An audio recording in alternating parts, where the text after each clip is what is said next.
Okay, here we are with Mr. Rush and our question and answer project. We've had lots of questions come out over the interwebs, and we have some questions that you guys have sent in that we want to get some answers, and we figured this was the best way to do it. Right now we have some special guests who want to ask Mr. Rush some questions. So we'll have number one. Go ahead and step up. Where did you go to college? I went to the University of Idaho. Okay. How long did you go to college? Well, you know, I've been going to college for a very long time. I went 4 years for the first time to get my bachelor's degree. And then I worked for the U of I, and during that time period I got my master's degree.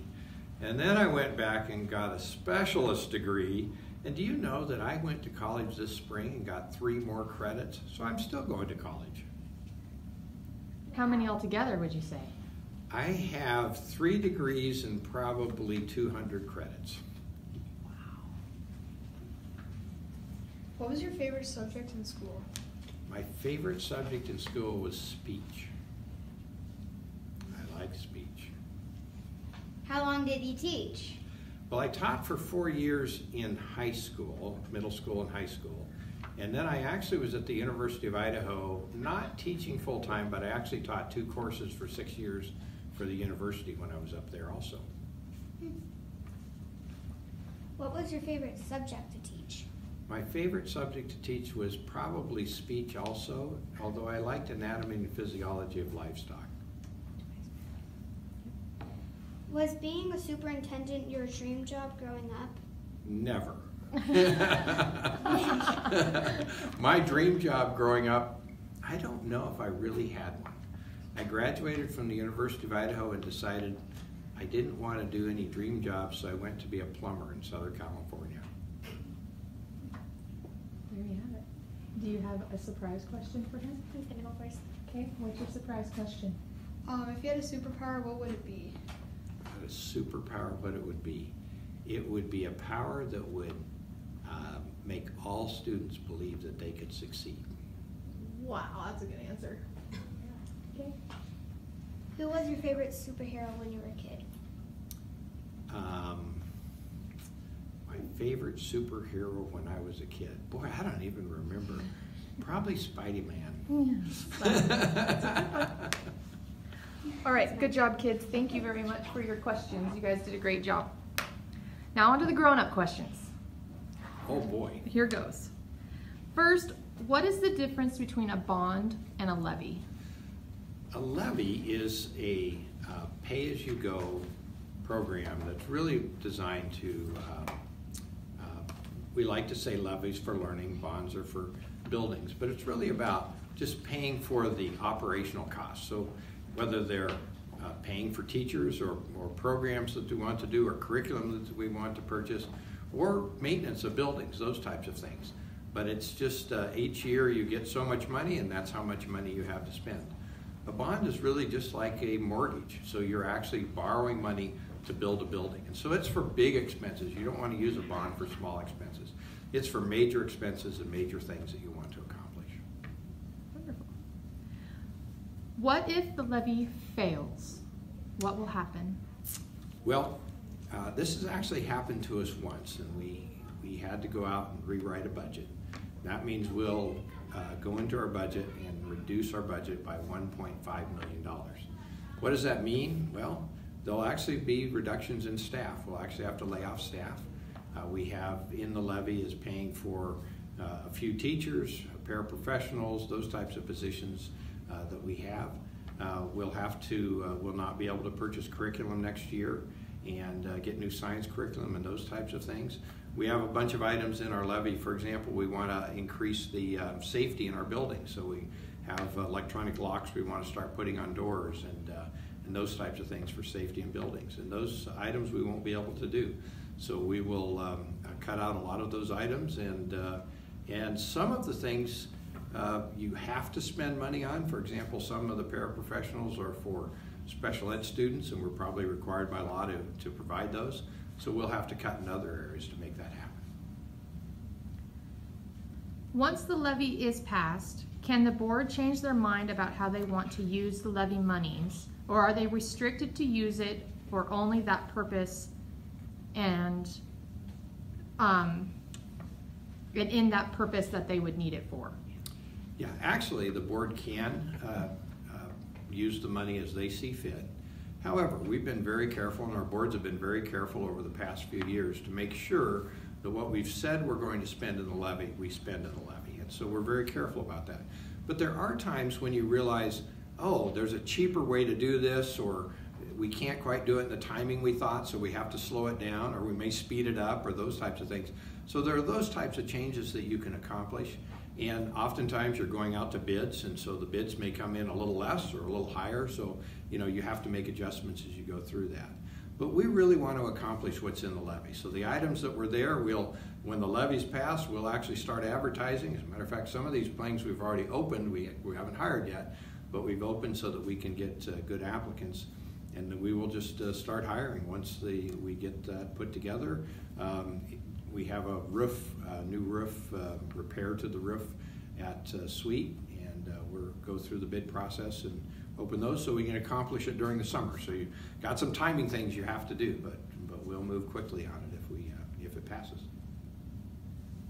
How does the levy fit with the bond from a long-term standpoint? So as we've looked at the bond, we've tried to identify those areas in the levy that we just need to continue to improve on our schools. There's some things we're just going to have to spend some money on the schools, even though perhaps if a bond passes, we may actually be changing the purpose of that school as we go forward. But we've been very careful to think through that process and say, what are some of the items we really are going to have, and then what items can we actually spend in the levy. So there may be items that will be in the levy that could have been in a bond, but we won't spend them out of a bond. We'll use that for the levy as we do it. So we've thought through those processes, tried to be careful, but we're not sure what the bond will look like. So some of that has been a little bit of a guess as we move forward. When we see, say, $52,000 per year for a position on the levy, does that include their gross salary and workers' comp, retirement, health benefits, etc.? Yes. So that's what I call a loaded number. So it includes all of the salary and benefits for that position. Wonderful. What is the benefit of having counselors in our elementary schools, and how is that different from a behavioral specialist? Well, one of the most requests that I get from teachers, quite frankly, is to add a counselor to our elementary schools. We haven't had one for quite a while, although we've had them in the past. And we just have a lot of students that really need some extra help and support. Group counseling, working together, learning how to play well together, how to act well together, those types of things. We have, about 1,100 elementary students that this counselor will be able to help. Obviously, they can't work with all 1,100 students, so we have a tremendous need of prioritizing the students that we'll need to work with and actually put groups together and really help move those things together. So it really does provide, and we have a huge need for students in our society today for some help in social emotional type issues that a counselor will be able to provide for us. We have a behavioral specialist in the levy also, and we've actually had this person in the last levy for the past couple of years. This behavioral specialist mainly works with students in special education. So these are students that have fairly significant behavioral issues and need a very specific behavioral plan. But this behavioral specialist also works with teachers as they have challenging students in their classroom and just need extra support in developing a plan and figuring out what to do and actually meeting the needs of those students. Oftentimes the behavioral kids are taken away from the classroom, the teacher being able to work with all the students. So having a good plan, putting it together is extremely important and really helps all of our students, even though they focus on a few. What improvements will be made to the special education department at the middle school? If you've ever been in the middle school special education room, it really is not a very nice place. And we really have to improve the facility, especially where the bathrooms are and a room for students to calm down and a changing table in place of that for some of our high need students that we have. So we're going to actually do some remodeling in that bathroom area, put in a much more appropriate changing table rather than an old wooden table that's in there right now, recreate the room some so that we actually have just a better facility to serve these students. We have some students coming up that are going to need a better facility, and so it's important that we provide that at this time, even though we may not be using the building long term.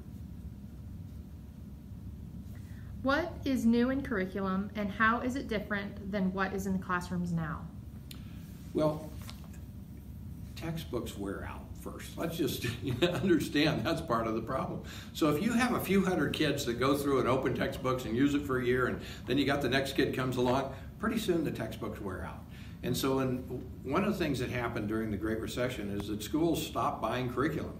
So we got behind in our curriculum adoption. We like to adopt curriculum every 5 to 7 years and to get new curriculum. Some of it is because nowadays a lot of the curriculum comes, and all the curriculum we're purchasing actually comes both with an online component and a written component. And so that online component isn't even available for most of our curriculum as we go forward. Over the past 2 levies, we've been able to purchase new curriculum for English Language Arts and math. We're actually finishing up the math curriculum purchase. It takes us 2 years. These are expensive purchases. And we're looking very seriously about not just textbooks, but what type of technology will help us. Science technology has just grown, virtual reality, and things that we can do that we never thought before. So we're excited about this new curriculum. Have we looked at the option of patching the existing track to get us by for a few years until a new high school could be built? We've been patching the track for many years, and there's a point where tracks just have to be replaced. There's actually 2 components to a track.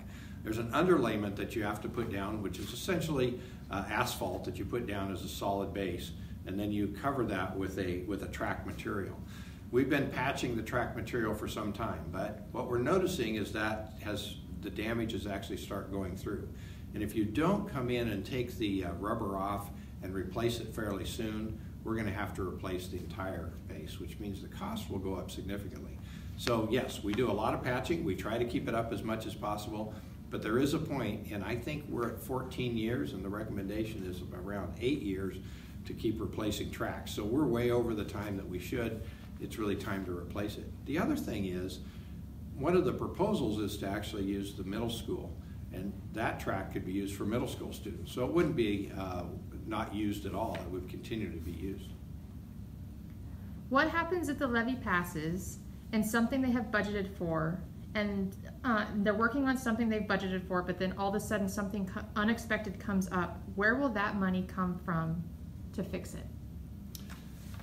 Well, life always happens, and this is fairly normal that we're always figuring out how we're going to do it. So we have money in our budget that we do and budget for some of the normal type repairs that we know are going to be coming up over time.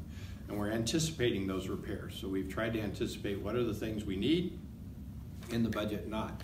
But for example, in this first year with the facilities part, there's actually a $50,000 which we just call a contingency, because we know that bid prices right now have actually been rising in the valley, so we've got to anticipate those types of things. We've got to anticipate some other problems will come down the road that we can't see at this point. I don't have a crystal ball, so we have to do the best planning we possibly can.